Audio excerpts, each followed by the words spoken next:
Hello viewers, আসসালামু আলাইকুম। চলে আসলাম আরও একটি নতুন ভিডিও নিয়ে। ঢাকা শহরের রাস্তায় আসলে যানজটের কোনো শেষ নাই, যানজট থাকবেই। আর এই যানজট উপেক্ষা করেই আমাদেরকে চলতে হয়।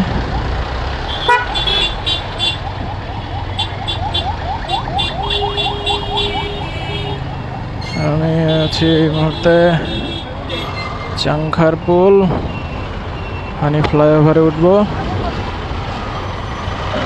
এই লোকটার পাটা এখনই সিএনজির চাকার নিচে ছেঁচা খাইতো। যাই হোক, অল্পের জন্য বেঁচে গেছে। আসলে সবাই তাড়াহুড়া করি, আমি নিজেও করি, কিন্তু আসলে তাড়াহুড়া করাটা উচিত না। যাই হোক বন্ধুরা, দিনটা আজকে বেশ গরম গরম গেল। ওয়েদারটা খুব হট ছিল, সারাদিন প্রচণ্ড রোদ ছিল। এখন সন্ধ্যা হয়ে গেছে, মাগরিবের আজান হয়ে গেছে। সবাই কর্মস্থল থেকে বাড়ি ফেরার সময়। আমিও বাড়ি ফিরছি অফিস শেষ করে। তো যে বিষয় নিয়ে আর কি আপনাদের সামনে আসা, সেটা হচ্ছে আমার বাইকে আজকে কয়েকদিন থেকেই আমার সামনের চেঞ্জ পকেটটায় একটু আওয়াজ করতেছে। তো 3-4 দিন আগে আমি রেগুলার যে দাদার কাছ থেকে কাজ করাই, ওনাকে দেখাইছিলাম। পরে উনি বললো যে এটা চেঞ্জ করা লাগবে, ওটা অনেক ক্ষয় হয়ে দাঁতগুলো বড় বড় হয়ে গেছে। তো আজকে দুপুরের পর দাদার সাথে কথা হলো, জিজ্ঞেস করলাম ওটা আছে কিনা, বললো হ্যাঁ আছে। তো আজকে ওটা এখন গিয়ে চেঞ্জ করাবো। আর কারণ ওটার কারণে আমার গাড়ির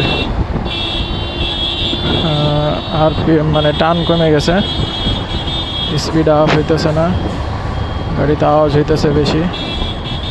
তাই ওটা চেঞ্জ করাটা জরুরি।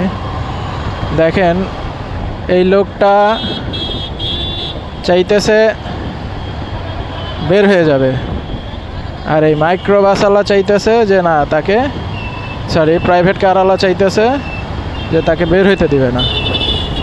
সে অনর্গল হর্ন দিতে দিতে অবশেষে সে বের হইতে পারছে, কিন্তু অনেক রিস্ক নিয়ে বের হয়েছে। যদি তার পায়ে লাগতো বা এই যে সাইডে যে অল্প একটু জায়গা আছে এখানে লাগতো, তাইলে সে হয়তো পড়েও যেতে পারতো।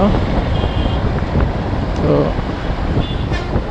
একটু যদি রয়েস হয়ে আর কি একটু সবুর করে বাইকটা চালাই, মনে হয় না কোনো সমস্যা। আসলে ব্যাপারটা হয় কি, যেটা আমার নিজের ক্ষেত্রেই হয়, যে অফিস ছুটি হওয়ার পরে কেন জানি আর ওয়েট করতে ভাল লাগে না, যে কতক্ষণে বাসায় যাব, কতক্ষণে ফ্যামিলির সঙ্গে সময় দিব। মানে একটা অস্থিরতা কাজ করে, কারণ সারাদিন একটা বন্দি খাঁচার মধ্যে থাকি। মানে প্রাইভেট জব মানেই তো বন্দি খাঁচা। তো বন্দি খাঁচা থেকে বের হওয়ার পরই আর ওয়েট করতে ইচ্ছা করে না, তখন পড়ি বাসায় যাওয়ার জন্য মনটা অস্থির হয়ে যায়। তাই আমার মতো হয়তো অনেকেরই হয়, যার কারণে এই তাড়াহুড়া।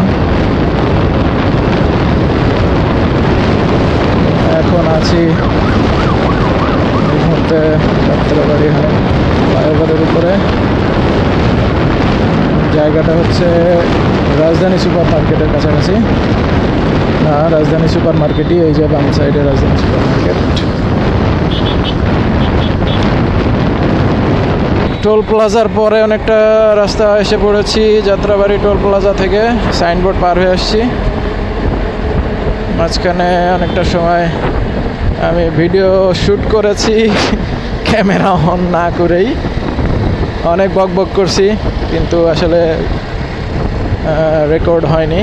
এখন সাইনবোর্ড পার হয়ে এসে দেখতেছি আমার ক্যামেরায় রেকর্ড চালু করা নাই।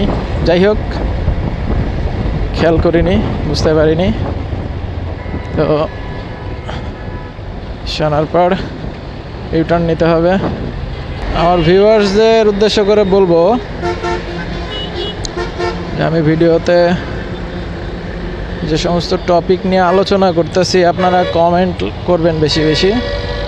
কি বিষয় নিয়ে আলাপ আলোচনা করলে ভালো হয়, কি বিষয় আপনারা জানতে চান, চেষ্টা করব সেই বিষয়গুলো নিয়ে আলাপ করার। তো রেগুলার ভিডিও দেবো ইনশাল্লাহ। সবাই সাপোর্ট করবেন, পাশে থাকবেন। এই যে এই একটা বোন, উনিও মাথায় হেলমেট পরে নাই।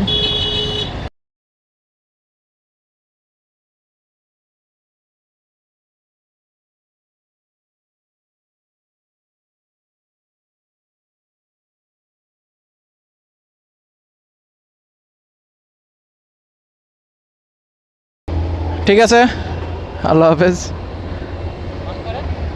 ভিডিও অন তো, ভয় কিসের? হ্যাঁ, ওকে।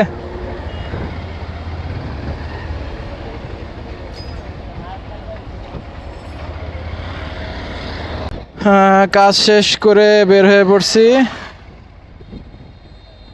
চেঞ্জ পকেট লাগানোর পরে এখন গাড়িতে স্মুথনেস ফিল করতেছি। গাড়ি পিক আপ যতটুকু দিতেছি মনে হইতেছে ততটুকুই ভাগতেছে, আর অনেক সুন্দরভাবে গাড়ি ভাগতেছে। এটার কারণে আমার স্পিডে সমস্যা হইতেছিল। ব্রেকটা টাইট দিছে, ঠিক মতো টাইট দেয় নাই। ব্রেক, পায়ের ব্রেকটা কম ধরতেছে। বাসায় গিয়ে আবার ব্রেকটা টাইট দেওয়া লাগবে। আজকের মতো ভিডিওটা এখানেই শেষ করতেছি। আবার নেক্সট ভিডিওতে দেখা হবে আপনাদের সাথে। ততক্ষণ সবাই ভালো থাকেন, সুস্থ থাকেন। আল্লাহ হাফেজ, আসসালামু আলাইকুম।